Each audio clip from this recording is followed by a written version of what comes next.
Joining me now, House Oversight Committee member, Georgia Congressman Jody Hice. Well, Congressman, you could see Democrats squirm at that question and answer period. And again, it's their worst nightmare that the Biden issue is in many ways more provable as a conflict of interest than anything the president has been charged with. Oh, there's absolutely no question that this has been a disastrous day for the Democrats. It's been a great day for the president. It's been a great day for America.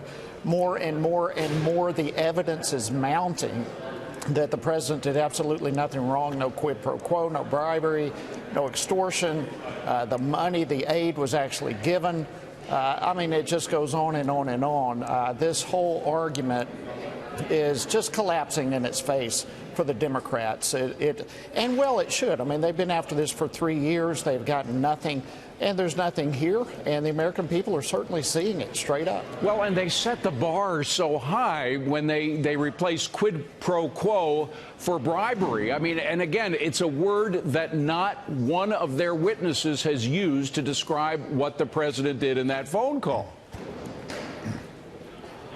Yeah, it's amazing. And you know, they're jumping all over the map. Even John Ratcliffe last week, I thought one of the highlights from last week was when he asked the witnesses, what is the impeachable offense that we're even here discussing?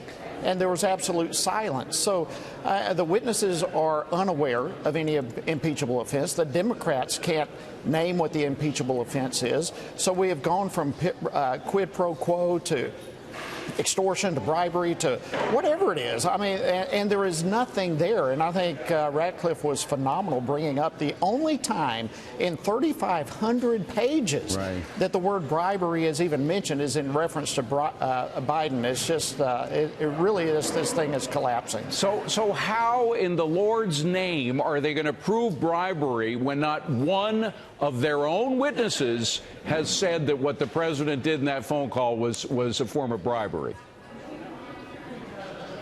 Well, they're not going to do it. And you know, this whole thing, David, has been nothing but a trial in search of a crime. And that's really what they continue to do. They're pulling, looking in every haystack imaginable in hopes of finding a needle somewhere. And there's just not one to be found. And in that regard, one witness after another is giving clear testimony that the president actually did not only not commit a crime, but there is actually evidence that is mounting that is devastating to the Democrats. This is going to be a devastating blow to them after today. Well, there was one moment when I thought Ambassador Volker at least suggested that there might have been an impropriety that was on that phone call. Let me just play the soundbite and get your reaction. In hindsight, I now understand that others saw the idea of investigating possible corruption involving the Ukrainian company Burisma as equivalent to investigating former Vice President Biden. I saw them as very different, the former being appropriate and unremarkable, the latter being unacceptable. In retrospect, I should have seen that connection differently, and had I done so, I would have raised my own objections. So he would have raised objections, but it was clearly a policy difference, a way of handling diplomacy differently from the way the president was doing. And, of course, the president is commander-in-chief. He's commander-in-chief, and there's only one person who is in charge of foreign policy, and that is the president. The NSC, no one else is involved in this. They are there to help fulfill the president's foreign policy. And that's what you have here. You have people who are disgruntled. They don't like the president. They may not like his foreign policy. But that is not an impeachable offense. The president is doing his job.